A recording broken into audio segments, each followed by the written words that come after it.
it's hotel footage, then must be the last day of the convention. For ConnectiCon 2012, I stayed at Homewood Suites. It was a nice room with a small kitchenette, which I think I'm going to try to get in the future, whatever hotel I stay at. With my restrictions, it's good to have a place you know you can eat. The staff was friendly, and being away from the convention means it was pretty quiet.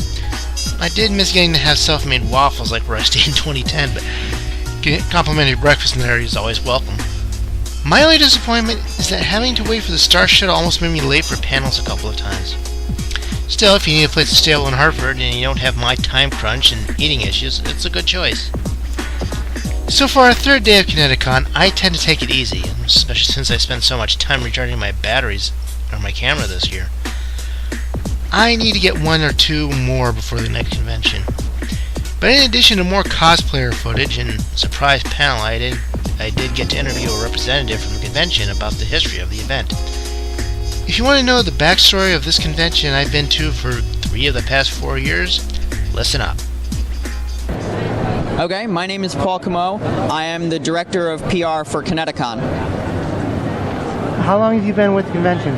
This is my second year as the Director of PR, but I've been with the convention overall for 3 years. And the convention is 10 years old today? The convention is 10 years old this weekend, yes. So what's changed between then and when you were here and what it is now? When ConnectiCon originally started, we were at the University of Hartford. We had a staff of 5 and 800 attendees that first year, 2003. This year we have a staff of almost 70. We have 100 volunteers, and we have just about 10,000 people here in the Connecticut Convention Center. How would you best describe ConnectiCon? I would describe ConnectiCon as the convention that has everything. That is what we've always strived for. We're fans of a lot of different things, and we wanted to have all those different things under one roof. From our perspective, it didn't make sense to have to go to Boston for an anime convention and go to New York for a comic convention when we could have everything that we wanted here in Connecticut. So, everything but the kitchen sink is our motto. Although I did see a guy with a kitchen sink here earlier, so we might be covered now. Yeah, I've seen a girl walking around with the sink too during the convention. What do you think is the best part? What do you find is the best part of the convention for you? For me personally, I'm a gamer nerd, so playing Magic the Gathering, playing board games, things like that. But this has something for everybody. Whether you're into anime or cosplay or anything, there is something here for you. It's geek culture in all its glory. If you're into it, it's here. How do you decide what guests to bring to the panels? We work on that, well, as far as celebrity guests go, we work on that a few years in advance, trying to figure things out. As far as workshops go, we get all our panels and workshops primarily through submissions. People apply and say, hey, I have this idea for this panel. I want to talk about how Firefly was the greatest science fiction TV series of all time. And if I had any say, I'd totally approve that panel, because Firefly ruled. Wasn't there one this year about Firefly? There was definitely a panel this year about Firefly. I did not have the chance to attend, unfortunately, but I heard that it was awesome. So what did you mention? What panel this year did you find was your favorite?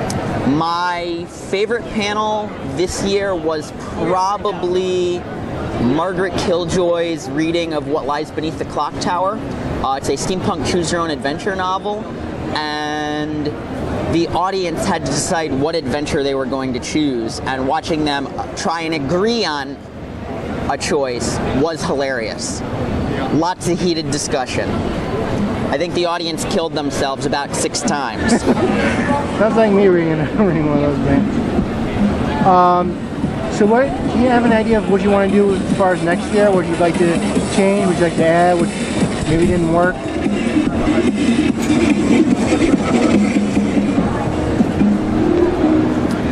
Do you want to repeat the question? Do you have an idea what you think you might want to do next year? What kind of panels you'd like to add? What would maybe didn't work? What you'd like to do with convention next year that might be different from this one?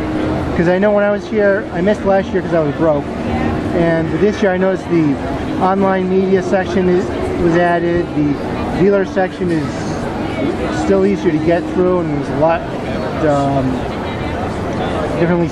differently organized. There was a larger area for the board and card games this year. We're willing to try new things every year. We're always trying to think bigger, to grow, to be outside the box.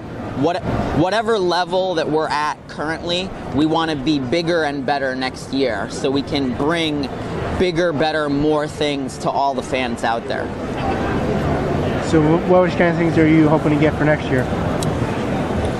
I really can't put a finger on specific things yet. I would like to see bigger voice actors. I'd like to see more authors. I'd like to maybe see us get an exclusive sneak peek on a new sci-fi movie or a new anime or something.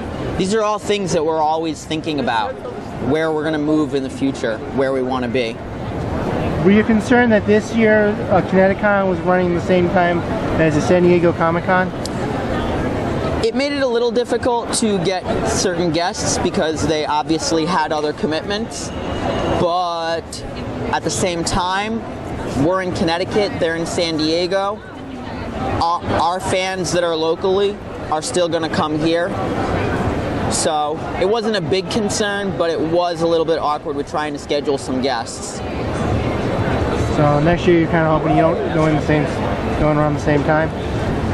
As far as I know, we're going to be on different weekends, so it'll be a positive for both of us. Yeah. Okay, so where can people find out more about the convention? They can go to ConnectiCon.org. We also have a Facebook page. You can look up ConnectiCon Convention on Facebook and you'll find us. And you also have a Twitter account too. And we do have a Twitter account too, yes, but I don't know the full handle of that. I think it's just at ConnectiCon. Okay. Because that's one I follow. Okay. Okay, well, thank you very much. Absolutely.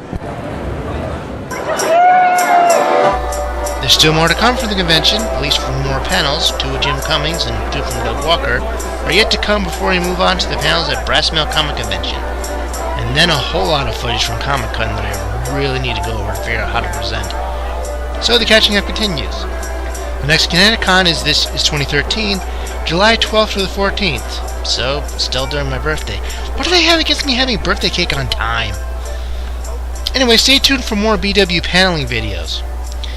So, I guess it's technically not all from ConnectiCon 2012.